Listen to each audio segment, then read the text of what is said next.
I want to talk to you about racism. Okay, let's talk about it. I say that there's no such thing, and I grew up on a plantation in Alabama, and I say there's no such thing as racism, sexism, homophobism, Islamophobism, Debbie-Dadism, or anti-Semitism. I say that it's a warfare between good and evil. There are people who are serving good, children of God, and there are those who are serving evil, children of Satan. And that is a spiritual battle. Yeah. Either you hate or you love. It's just that way. If we knew that, if people knew that, then we can solve these problems. I agree with that. Because we understand it's a spiritual problem, not a physical problem. That's right.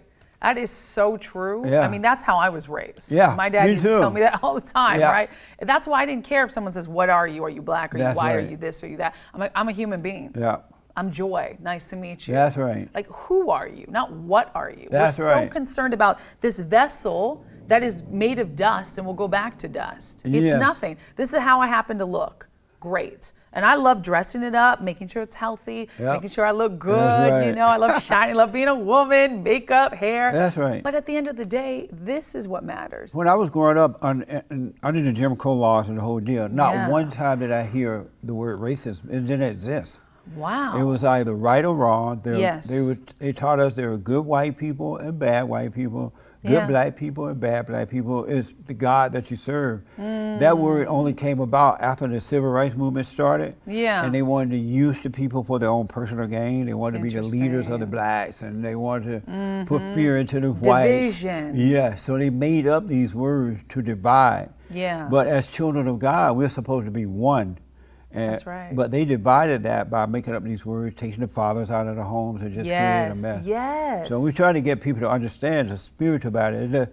It's not about male or female or black or white. No. It's the spirit, whether you're right or wrong. That's right, because we're spiritual beings. Yes, absolutely. At the end of the day, we're spirits. Absolutely. And we're going to live for eternity. Yeah. So we got to make it right while we're here. We need for more and more people to understand that too. And then the children of the lie won't be able to control us. That's right. By putting fear and all that kind of stuff. Yes, because it's fear tactics. Yeah, it is. And people realize that. I have fans who are liberals, who are like, really far left, and they start watching my live feeds and listening to my music, hearing my lyrics, seeing that I'm smiling, I'm telling you, I love you, you're beautiful, you're a spiritual being. I tell my fans that all the time. I have hundreds of thousands of fans, and they come on, they start hating, I say, no, we're going to be respectful. That's right. You can disagree with me, but in respect. Exactly.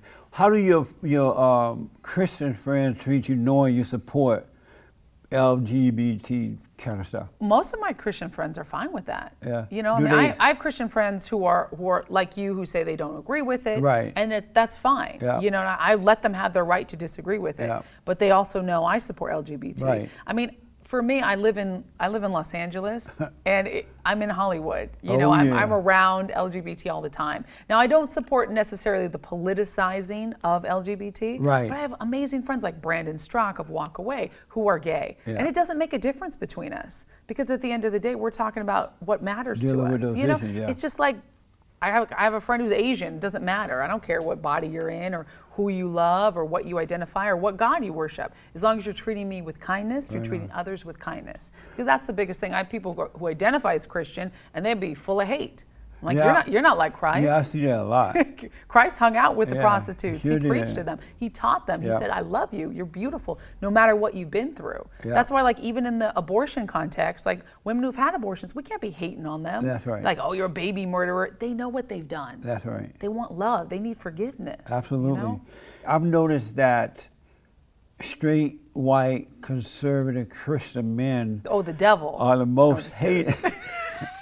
Are the most hated men on this side of heaven. So true. And yet, the people who hate them, the people of color and those who hate them, they come into a white country because they're leaving their country, and they come into the white country, and they're hating the people who allow them to come in and live, right? And it's the majority. Is it 75% white? Something like that. America is. I'm encouraging them now to have more white babies. We need white babies. We need more white babies. I think this is, like you said, a fear tactic for division. Somebody's getting rich off of this. Yeah, somebody put people against each other. Racism, black against white, man against woman. Yeah, you know, this against that. That is somebody making money off that. Someone's making money. Muslim against Christian. Someone's selling, and like you said, back when it started politicizing it, oh, I can be the leader of the blacks. Yes. So to be the leader of the blacks, I gotta separate them. That's right. I gotta separate them from everyone else. Tell them that you're different, that they hate you. It's the us versus them mentality. That's right.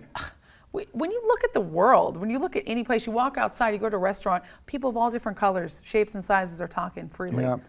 How should white people deal with this hatred of them? Because when they do deal with it, they're called white supremacists, they're called all kind of bad names. So a lot of them back away from it because they don't want to be called names, right? Right. How would you recommend that they deal with the false accusations and things like that and been hated for something they're not guilty of? I think they should really preach the truth and say, listen, you don't even know who I am. You're judging me based on skin color? Yeah. MLK said, let's not do that. Yeah. Like, we literally fought a civil war. We fought, civil discourse. We had the whole, the civil rights campaign was what? To be equal, not better than. That's right. So that is racism no matter what. Whether you're saying white people are inferior, black people are superior, guess what? That's also racism. Hate, AKA hate. Yeah. So if you're going to hate me for the color of my skin just because I'm white, you don't know who I am. That's right. Judge me for the content of my character. If I was a white person, that's what I would tell people. It's the same thing I would tell people as my color I am now. My husband's white. He's as white as it gets. Your husband's white? He's from Denmark. You married to a white man? I'm married to a white man. Blonde hair, blue eyes. What's that like? Well, he is the devil. No, I'm just kidding. Do you tell him that sometimes? I tell him that. I say, shut your white ass up. Get me some coffee. No, I'm just kidding. No, he's the sweetest, amazing man. And when I met him, we didn't talk about politics a lot because we've been married for we've been together for 6 years, married for 2. Wow. And when we met, it wasn't the whole Trump campaign thing. It was no politics. He's an artist, he's a photographer. But as I turned conservative, basically went back to my conservative roots, I started red pilling him, showing him Trump speeches. And Denmark is like very socialistic and like removed, kind of removed from God, removed from anything that America kind of deals with. Yeah. He is now totally red-pilled, pro-Trump, hates the Clintons, super pro-life. Amazing. Amazing. Are you surprised you married a white man? Not at all. Really? Because I dated all different colors. I was going to ask, have you dated like blacks and Latinos I dated and other? All different colors. Asians, I want the buffet. I want to try a little bit of everything. Which one you like? Well, I guess you like the white one best. You married that one. I like my vanilla man. I mean, it's based on the content of character, right? Yeah, it's not about, but what I don't like is in some certain like cultures, like I didn't marry an American man. I love American men, but like with your ministry, there's not enough American men that are alphas. Right. There's so many betas. I was going to ask you about betas. I would be around and be like, these guys, I'm walking all over them. Yes. That's not sexy. I want a man to tell me what to do sometimes. Beta to tell male. me no. To tell me, honey, I'm the man in the house. Right on. Because that makes me a stronger woman. That's right. And I was raised a very traditional. My mom was a stay-at-home mom. My dad was the head of the household. But my dad bent over backwards to provide for my mom and my family. Right on. So he was serving her, but by being a leader. I tell the men all the time that if they overcome being beta males, the ladies will follow them. 100%. But you gotta overcome being weak. Yes, the guys were like in the corner, like, oh, I don't know. Ask a girl out. Go up to her. Ask for her number. Say, I'd like to take you to dinner. Not drinks, not coffee, not let's hang out. That's all beta BS. I'd like to take you to dinner, and then actually take her to dinner. Treat her like a lady. Pull the chair out. Like dress up, pick a nice place. But they're not sure now if they should pull the chair out or open the door because later they've been accused of sexual harassment. Shirley is he tried to open the door for me. He called me a woman. Yeah. That's so sexist. He called me attractive. Yeah, so the men are not certain now what to do. But that's their problem. They're raised by weak men or weak women. Yeah. Because if I had sons, I'd raise a man to be a strong man, an alpha male. An alpha male is not this toxic masculinity. Alphas get a bad name. That's right. Alpha's like, I'm in the gym. That's not it either. No. Do what I say. You know, that's not an alpha guy. That's a jerk. I'm that's glad actually more you of a beta. reminded the men that women prefer a strong man rather than a beta male. My husband is a strong man. Right on. I mean, he has wide shoulders, that he has a lot of responsibility on them. Yeah. And when we talk, like, we have this respect. At the end of the day, I know my husband will do anything for me, but if he believes against it, he's going to say, no, honey, I'm not going to do that, or I'm not going to say that. Right I try to on. get him to come here. He's like, nope, I'm going to edit my photos. I'm not coming with you. Right on. He's a strong man. That's cool. Can't get him to do anything he doesn't want to do. That's amazing.